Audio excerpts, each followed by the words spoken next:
I was like, hey, Baker, real quick. And immediately his security detail is like, hey, no, guys. How many views does it have right now? Right now, it currently has 256,000. That's a ton. It's 250,000. My next reel, Chile's going to be like, he's back.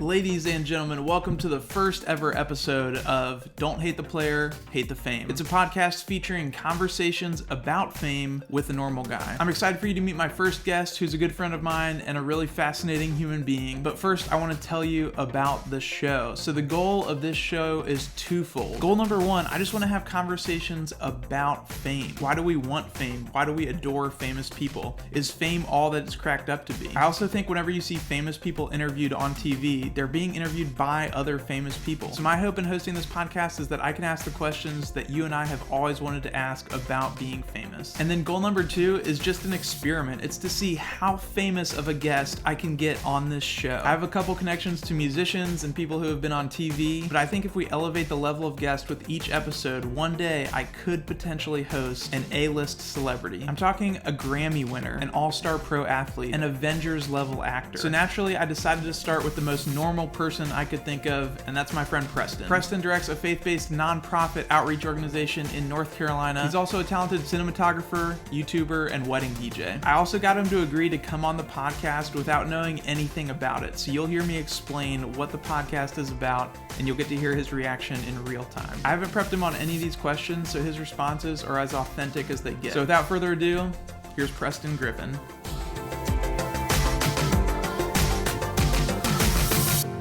Preston, welcome to the show. How are you doing? I'm doing good.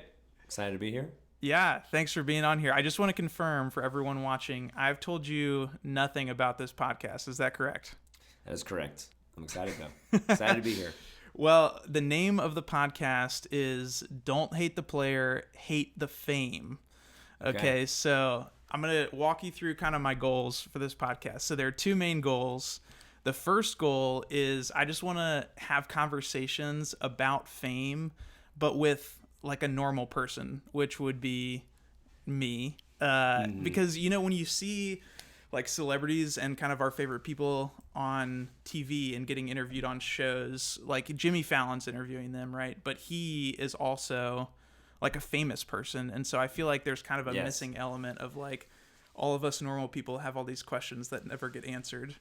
So that's goal number one. And then goal number two is I want to kind of use this as an experiment to see how famous of a guest I can get on this podcast. So you're starting real at the bottom of the barrel and working way up. Well, yeah, I figured I'd start with a friend. I'd start with someone that's like, you know, not famous. Your words, not mine. Yeah. But if I get slightly more famous with each guest, you know, by the end, who knows what could happen. So, I'm in. Any thoughts, reactions? Do you think it'll work?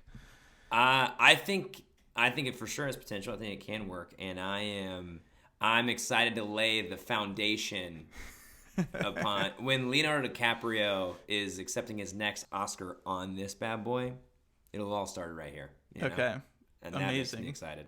I'm pumped on that. Well, I appreciate you being on the show, and I just wanted to dive right in. So you obviously are a YouTuber, and so I wanted to ask you about just any piece of content that comes to mind that might have gone, you know, quote unquote viral, or at least viral for you. Like, what in your mind is your most successful piece of content that you've ever published? Probably my most successful piece of content, and probably one of my favorite, was my Prom on Wheels video. It definitely doesn't have the most views. I have other videos on my channel that have the most views.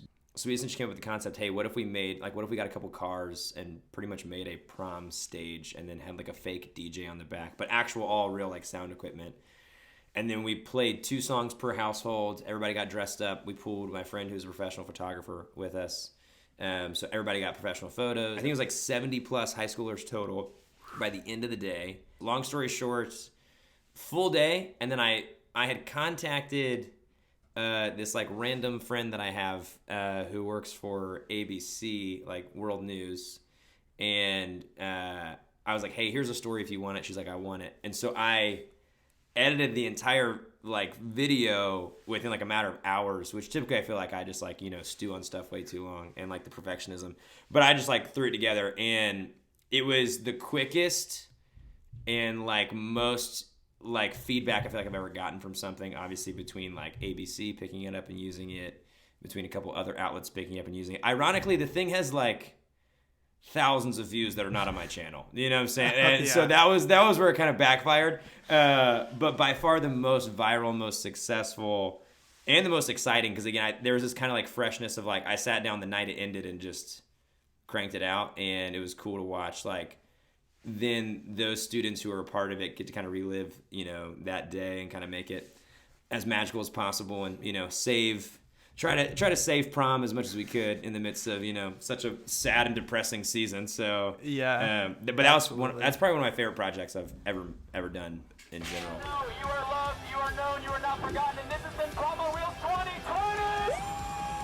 That's incredible. Yeah, do you remember like the night specifically that it aired? Like, do you have any memories of watching the view count go up or like getting text come pouring in? I think it was obviously the coolest watching it on the news, but then again, also very funny because I wasn't receiving any of the, like, it was interesting to watch on their channels or their social medias, like the comments and stuff, and people being like, this is me, but none of it was technically connected. I mean, my name was on it, but I got nothing from it. So, okay. But one of the best days of my life. So, you know, I would do it again, but yeah, definitely backfired in terms of my channel. So, you know, yeah, like not a ton of conversion from viewers to actual subscribers or anything like that. Nah, Jake Tapper, whoever the dude is that does that show, I mean, he just took it all. You know, he was, might as well have been his event. Okay, I gotcha. Yeah, I feel like YouTube's so funny because, you know, it just gives people access to the creator and stuff like that. So this could be for YouTube or Instagram, but do you have any like comments that stick out in your mind as being maybe like super positive or just like unnecessarily negative? Dude, this guy's comment will live with me for the rest of my life. This one time I just posted a picture of me in a pool, just with some longer hair. Random stranger just said, "F you, Bieber." What? And that stuck in my mind forever. Was this on your Instagram? This is on my Instagram. I was in high school. I was a kid, you know, just having a pool party. Thought I'd toss a photo up from it. Yeah. Other than that, the weirdest, me and my wife did a reel, Bailey, when she was pregnant, where it was a High School Musical themed reel. I painted her belly like a basketball. If you're listening on the audio form, go over to YouTube and watch this reel. Oh gosh. So essentially it's her painting her belly, you know, and then ultimately we take photos where we're dressed like Gabriella and Troy, you know. This is probably the most viral video I've ever had or whatever, but how many views does like, it have right now? Do you know? Right now it's got, let's see here. Right now it currently has 256,000. Oh my gosh. Which for me is a lot. That's a ton. It's a 250,000. 250,000. And all South American feedback comments. I don't know what was going on with High School Musical in South America the day I posted that video, but it blew up. And it was all South American comments and like, love from Argentina, or, you know, whatever. and then like a month later, more South American comments. So I don't know. Hit the algorithm again. Yeah, I was crushing it in like Chile, but that's probably the only memorable comments I've ever had in terms of, you know, in terms of any type of like video or content I've ever posted online. And then the meme guy from high school. Well, if I remember correctly, that reel also has comments from Coach Bolton and Martha from the original High School Musical movie, right? That is true. Casey Stroh and Bart Johnson. So Coach Bolton and then Martha, who I've worked with in the past. No, I'm just kidding. I've just paid for cameos. I've just paid for their cameos. But they did. Yeah, they commented on it. They loved it. They reposted it to their stories and stuff. So that's so funny. That was a fun one. As a side note, I just feel like, yeah, the comment thing is so fascinating because in the olden days, you know, I feel like celebrities and creators were kind of removed from immediate feedback unless, you know, they got like a negative review in the newspaper or something like that. But it's just so funny that people have access to the people that are like making their entertainment, including celebrities. And so I'm sure that does a number on like the mental health of people that get tons of comments. It's interesting. I was on Instagram before like pretty much any of my friends, and it not in like I was, you know, but it was because the skate community had taken Instagram pretty quickly, in a way of just like sharing photos and like of them skating. And what was weird is here I was like in high school, maybe even middle school. It was like 8th or 9th grade. One of the only friends I knew with Instagram, but I was like talking to all of my favorite skaters. Like I would be able to comment and be like, hey, like I loved your video part in Fully Flared or whatever. And then Mike Mokapaldi, my favorite skater, like is commenting back. And I remember being like, and obviously I feel like the more and more it's grown, that's become less of a thing. But still, I remember being like infatuated with the fact that like, oh my God, I'm talking to like these people I like idolize and look up to.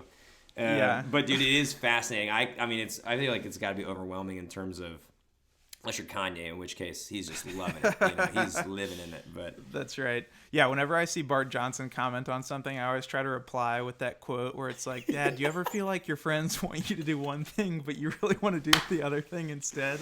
Did you ever think about trying something new, but we're afraid of what your friends might think? I mean, like going left? You're doing fine. Dude, I still feel there is nothing weirder than paying for a cameo from that man and being like, I felt like I was employing one of my childhood heroes, Yes. Like, I was like, is this helping him? In which case, I'm all aboard. I'm in. I'm on, But there is like this false friendship I feel like I have with him now, which I feel like obviously you've inherited as well. Sure. Yeah, we all I three are appreciate boys. that. We know it. Well, let me ask you about this. What's a piece of content that you made and you felt like it should have gone viral? Like you were so pumped about it and were like maybe even expecting it to, and then just felt like disappointed with the reception that it got. When it was a COVID wedding, our friend the Kesslers. So yes. Matt Kessler ended up getting married at a drive-in movie theater. And I'm sure there were other weddings like this happening, But even when I was like looking them up on YouTube, at that time especially, like the COVID style weddings that I was seeing were pretty lame. And this one was like really well executed. They got married on like the back of like a tractor trailer. Well, it was like a flatbed tractor trailer. So it was like really well done in terms of like COVID protocols. They did like a recessional line where they essentially waved and like said goodbye to every car as they were like leaving. It was like really well done, and I felt like it's one of my favorite wedding films I've ever made. Mm-hmm. And again, at the time I was like, dude, no one's doing this. No one's made a wedding film like this because no one's had a wedding like this at that time. And I was like, this is gonna blow up. Like people are gonna be like, people need hope right now. They need like some COVID inspiration, Yeah. And it got some solid views, but I mean, definitely not. I don't know. It maybe is like maybe a couple thousand, maybe. Yeah. Maybe not even. It might be 400. And I remember even talking to Matt, the groom, and he was like, dude, we're going to blow up. And I was like, yeah, we are. And one of my favorite films, still like very proud of it, but definitely did not go where I thought it would. And I mean, I have no clue why, like, I don't know. No, it is such a bizarre feeling. I feel like, so for me, a couple years ago, I did that like New Year's song, Old Lang Syne, and I rewrote it for 2020, and it like did okay. I think it had like 3,000 views or something like that. And so this year I was like, oh man, round 2, we're going again, even better. Like we're gonna have all those people looking up like that video again, plus new people, and it did like 500 views total, like all said and done. I was like so crushed. It's just such a funny thing. I feel like the algorithm like trains us to like crave that once you get a taste of it, No, it's true. Dude, I remember literally, going back to the High School Musical one, I was like, my South American following, here we go. Like I was like, my next reel, Chile's gonna be like, he's back, like they're gonna, and it didn't happen. South America hasn't thought about me at all since then. What would you say is the most famous that you personally have ever felt? Would you say it was like the ABC feature, or do you feel like there have been other experiences that you've had, like maybe doing program, that have made you feel like this has got to be what fame feels like?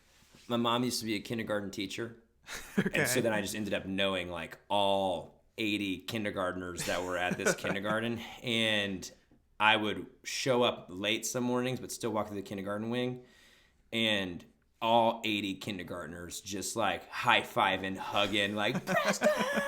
And that was like the biggest morale boost. So to me, I feel like that's the most famous. It sounds silly, but legitimately those mornings, I mean, they're kindergartners, but it was hilarious. It'd be like 80 high fives on the way to my first class of the day. To them, you were a celebrity. They don't know any different. They had no clue. Yeah, they saw me dribble a basketball once, and they're like, "He's the best." Yes, and that's amazing. I feel like for me, so you and I have done a program at Young Life Camp before, and so that's performing for 400 to 500 high school students, and I feel like in that it's not necessarily a feeling of fame, but there's little glimpses of it. I would say, for those that might not know, Preston has choreographed this incredible drum finale, and so we do these things. I feel like the moment that kind of peaks or ends and the lights come up and people go nuts, and you can tell that they've connected with something that you've created, or I don't know, it sounds weird saying this, but when you have a crowd in your control, you get the response, the laugh that you're going for, or there's this moment that I can put up on the screen where you and I are leading people in an arm wave, and the whole room is doing it, and it's man, this is wild. I don't deserve this platform in any way, but this has got to be in some sense how it feels to be on stage at a concert, Yeah, no, that's so real. I feel like definitely some of those moments where even just leading music in a Young Life I've camp, seen you lead Love Story before. Yeah, so literally, I feel Love Story would probably be the moment where I feel the most in charge of a room. Again, obviously in a way that's okay, everyone is going off of what I am doing here. Yeah. And then I remember literally there was a weekend at Lake Champion up in New York where we had 600 people in the club room. It was packed. And on the, when it quiets down in the song, I've got everybody literally on the ground. I was everybody get low. And then on the crescendo, the whole place was moving, and it's all because of just me on a microphone, being 1, 2. And I definitely feel in that moment again, it's that same exactly what you just said. It's that moment of man, I this is 600 people. I have no clue, couldn't even fathom what it would feel like to have an arena, or anything like that. And then again, there, I don't know, it is that really cool thing to watch. Man, there's this 600 people bought in and doing this thing together based off of just being able to kind of set up and inviting them into that and being hey, let's just lose our minds on Love Story, whatever. But yeah. No, I'm right there with you. I feel those have been crazy moments to just be wow, this is, I couldn't imagine on a larger scale. It'd be unbelievable. Right. Obviously that would be second to all the kindergartners, but comes correct. Close, so. Way lower on that. Yeah. Okay, switching gears just a tiny bit here. I know of at least one that you've told me about, but you might have more that I don't know about. Any experiences interacting with or meeting famous people, or attempts to do so, positive or negative? Yeah. Dude, I've got random ones. Roy Williams, I met at one of my high school basketball games. Really? He was there to see me. No, I'm just kidding. Private Christian school, our entire team was recruited, it was, dang. They were all unbelievable. 4 of them went D1. But Dennis Smith Jr., who's now in the league, was playing us at our house. And it was one of the only games that Roy could catch that semester to see him. Okay. So he came to our house, and at that time I was the mascot for our school. So I literally during halftime ripped my stuff off, and I'm sweating. The photo that I have with him is disgusting. It's so gross because I'm dripping in sweat, and I'm hey Roy, I've got minutes to get back in my costume. I'm hey man, I'm the mascot. Just wanted to get a quick selfie, So that one was cool, especially being in North Carolina at the time. He's iconic. I'm a Duke fan though, but it's Roy Williams, so you got game, recognized game. I feel I got to meet Torstein Horgmo, one of my favorite snowboarders. Okay. He's from Norway, and we were at Copper Mountain. I was teaching my wife Bailey how to ski. She literally almost hit a tree, fell so hard, and literally in this moment, I'm going over to her. She eats it, and I see this guy fly by in a rock star beanie with a camera behind him, and I was that was Torstein Horgmo. And then we're down at the end. Just from that? Yeah, I just knew his style. His style's like pretty. It's pretty unique. It's like that's the way Torstein snowboards. Okay. And so I picked Bailey up, made our way back on the hill, and then we ran into him at the end, and so that was super cool. I like high five LeBron James as a kid. Well, the one that I was thinking of is you ran into one of the 21 Pilots guys at a mall, right? Oh, dude, I love and hate this experience because, yeah. So I ran into Josh Dunn at the mall, the drummer, one of the two, and the photo says it all. No, I think he looks more bummed in the photo than he really was in person. Okay, so here, like I've loved 21 Pilots since I was in high school.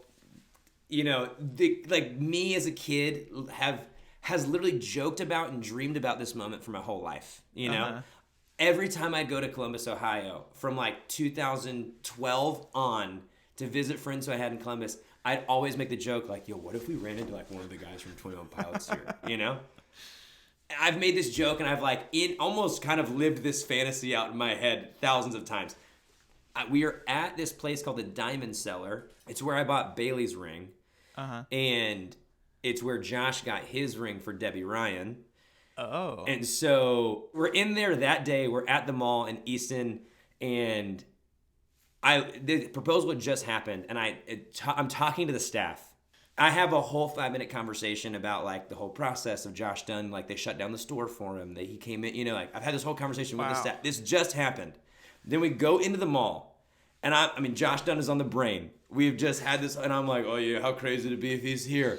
And he's freaking there, and he's walking by with his brother and his sister. And at first I just walked by him. I was like, I can't, you know? But then I was like, dude, childhood me is so pissed. Plus the irony of the situation, I have to say hello.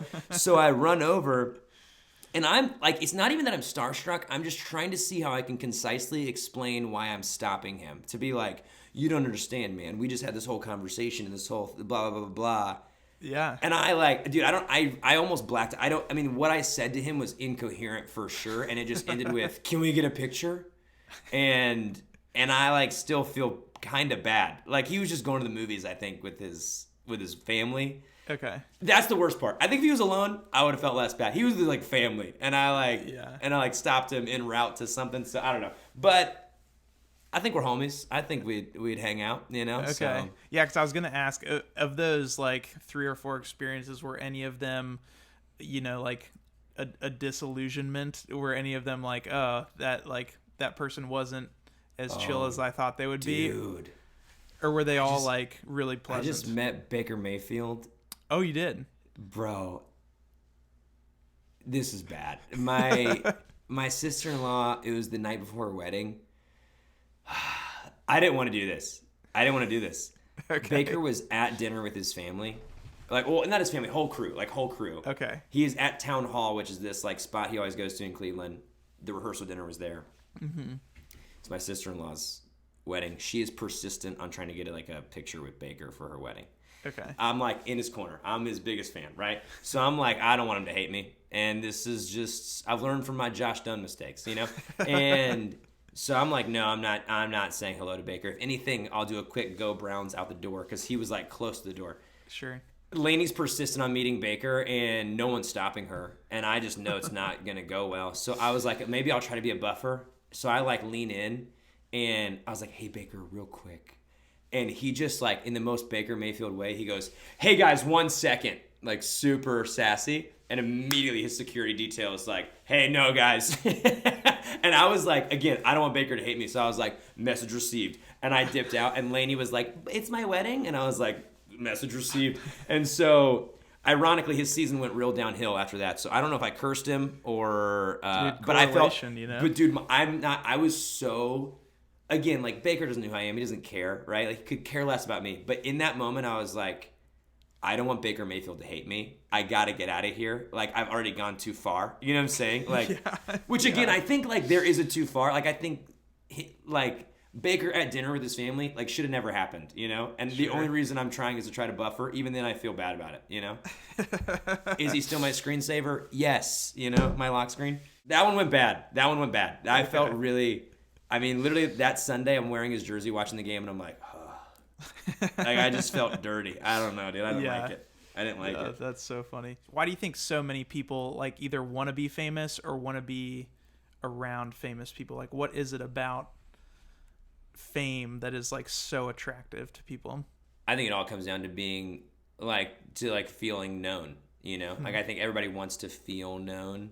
And I think, like, a lot of what we're seeing in just our culture and society in general, you know, I think, like, call it clout chasing, call it whatever you want. Like, I think everybody wants to be validated and feel known and feel like they're important, their voice is important, their cause is important, whatever it is, right? But I think it all boils down to, like, wanting to feel known or be known, you know? Yeah. And I think in that same way, right? Like, even like you said, like, if you were to cling to or be excited about the experiences with celebrities or famous people from the perspective of, like, validation or, you know, getting, like, kind of like clout chasing, like I think for me to be like, oh man, I met Torstein Horgbo, that makes me something.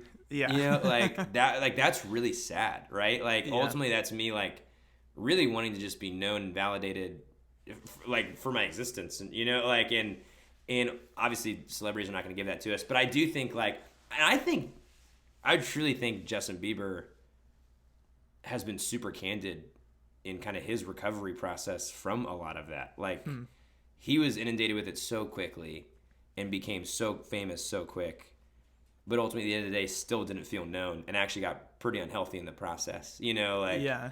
And I think social media, there's so much good I think that can happen on social media, but I think the bad part is it gives us the false reality that we are known and that we are, like, in a community of people that genuinely knows and cares about us.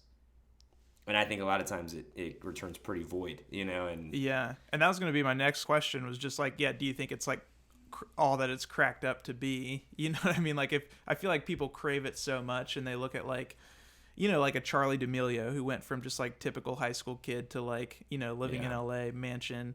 And I feel like, I don't know if you saw their documentary on Hulu, like the docuseries. No, I haven't watched it yet. I'm going to, but I haven't watched it yet. A lot of it is them talking about, like, how stressed they are and how much, like, the hate comments, like, get to them and stuff. And so, yeah, I don't know. I'd be curious to hear, like, what you think most people would discover if they rose to that level of fame. Yeah. Dude, it's weird. Like, I read I couldn't recommend Matthew McConaughey's Green Lights more. I haven't read it. No. It's like his, like, kind of autobiography. Like, he wrote the whole thing. It's just, like, journal entries that he's kept over years. Okay. But that's something that, like, he made, like, a practice in his career, was, like, getting away and going to places where no one knew who he was to, like, kind of, like, ground him back into just being a human and not being, like, a celebrity, you know? Yeah. And in that, some of, like, his most, like, formidable, like, impactful interactions with people in his life are, like, when he's, like, in the Amazon hanging out with a tribe for, like, 3 months because they have no clue he's Matthew McConaughey. You know, like, but I do think, like, obviously in general, I think, like, mental health is something that is becoming more accessible, I feel like, for celebrities to, like, lean into. I don't know, I feel like for the longest time, obviously that just, I don't know, there was this expectation to just, like, keep going. Yeah. I think a lot of celebrities or people who are famous are taking their mental health more seriously. But I do think, like, I think we see it all the time, right? Like, I think if that's where you're hanging your hat, like, that's not it, you know? Like, yeah, you've got to have people who truly know you in your corner. I don't know. The crowd's never going to compare to, like, the one or two people that are, like, your people, you know? Yeah. And I think that's where, honestly, like, you know, in working with, like, high school students and college students, I think that's where my heart breaks, is when I'm like, man, like, you have people who care for you, and actually you're more concerned with the people who really don't care at all, you know, like, but they're a view or a like or a comment, and those people, like, they're not in your corner, you know, like you've got people who are in your corner and who are, like, ultimately going to lift you up and be there for you no matter what. And so, I think that's one of the big things where I could never, I think as much as there is, like, this desire or this like fantasy of like, man, what if I was famous? You're right. I don't know, man. Like I think it comes with a lot of baggage, like. No, that's a perfect transition. Yeah, just to take a trip down a hypothetical path, what do you think would be, if you were famous, what would be like the coolest part? Like baggage aside, would be some nice perks about being famous? Dude, I would like to think like restaurants. Is that a dumb answer? I just think like go for it. like just eating anywhere. Yeah, I eat like crap, so I can go to the drive-through whenever I want. Yeah, I'm thinking like, dude, like one of the best perks I feel like more than anything would just be able to be like, I'm gonna go eat at a restaurant that's like world renowned. I don't know. I think like the biggest perks would have to be like the accessibility to things that are inaccessible to the common person. Like going to the Super Bowl. I'll never go. Today I was like, I'm never gonna go to the Super Bowl in my life. Like probably ever. I'd have to like win like a Frosted Flakes like giveaway or something. But like every single verified person that I follow was at the Super Bowl. It was at at the Super Bowl. Yeah, exactly. And like I like who knows how they got that ticket. But like I literally was like sitting there watching. I was like, dude, I will never see a Super Bowl in my lifetime, like in person. You're right. But if I was LeBron James, I could do whatever I wanted. No problem. Yeah. I feel like I don't know how often celebrities hang out, but I feel like if I were to answer that, I feel like it would be just getting to hang out with like all these other cool people. Like, what is it like to spend the day with a LeBron James or to like hang out with someone like that? I wonder if it'd be one of those like never meet your hero type of situations though. Yeah. I wonder if you just keep hanging out with people and be like, oh, they suck. It could be, yeah. Could be. Yeah, Baker Mayfield and be like, no, I remember you. Okay, man. That's awesome. Okay. I think I'm getting towards the end here, but I just want to see if you have anybody on like a dream list of people that you would want to meet, talk to, work with, just anyone that's like, man, this would be a dream come true. Celebrity wise. Yeah. Dude, I think I would love to, I think this is like anybody who does YouTube or knows anything about YouTube, I think would like love to probably hang out with Casey Neistat, even just for like an afternoon. Yes. I don't think I'd be able to keep up with that guy, but the Godfather. The Godfather. I think I loved, not even necessarily like gleaning from him and being like, teach me things, but even just like, even just kind of getting to be beside him, I think throughout a day would be fascinating, like in like a typical, like in more so like a typical New York City Casey day where it's like start to finish, this thing is chaos, but everything is happening. Like, I think I'd love to just be a shadow and just like hop along for the ride, Yeah. I think other than that, dude, I would love to meet, I'd love to meet Aaron Sorkin. He's like written Newsroom and The West Wing, and he's one of my favorite writers. And I would love to just know how his brain works and like have a dinner with him. The way he writes dialogue in shows is unbelievable. It's unparalleled. And like if you think about like a typical like West Wing scene where like the president or somebody's walking down the hallway, there's like so many conversations happening at once, but they're all super intentional. And Aaron wrote every piece of that, and I'm like, I'd love to know how that works. Like, I think that's fascinating. Other than that, LeBron James. Yeah, LeBron. Okay. Yeah. Defend the land. You know what I mean? Defend the land. I love to just... That's awesome. Dude, I appreciate you taking the time to be on the podcast, the first episode. Maybe I could bring you along as a co-host if I ever get to some of those A-list celebrities. There we go. I said this in the intro, but I'm thinking like Grammy winners, all-star like athletes, and like Avengers level actors. I feel like that's like the gold standard for me. I think that's. Do you count Paul Rudd as like an Avenger level? 100%. Yeah. You count him? Okay. I don't know. I would say maybe the Avengers question might be different in terms of my esteem for him. He's on that level for sure. Yeah. Oh my God. Yeah. Top shelf for sure. But like an Avenger. Yeah. Well, I don't know. It's a B-tier level Avenger, but well, hey, you can find Preston on YouTube at youtube.com/Preston Griffin or on Instagram at Preston Griffin. Is there anything else you want to plug? Let the people know. No, man, that's it. We're doing our little subscriber race. That's right. Race to 1,000. Which, we'll see what happens there. So That's it. Well, Preston, I appreciate you, man. Thanks for your time. Absolutely love you. See you soon. See you soon. Hey, thanks so much for tuning in for the first episode of Don't Hate the Player, Hate the Fame. If you enjoyed it, make sure you like, comment, subscribe, or leave a review. And if you've ever wanted to try out podcasting, you can use my affiliate link to try out Riverside FM, which is the platform that I use to record this episode. You can find that link in the description and the show notes below. If you have connections to a famous or semi-famous person, you can reach out to me via the email address in the description. That's it for this episode. We'll see you next time.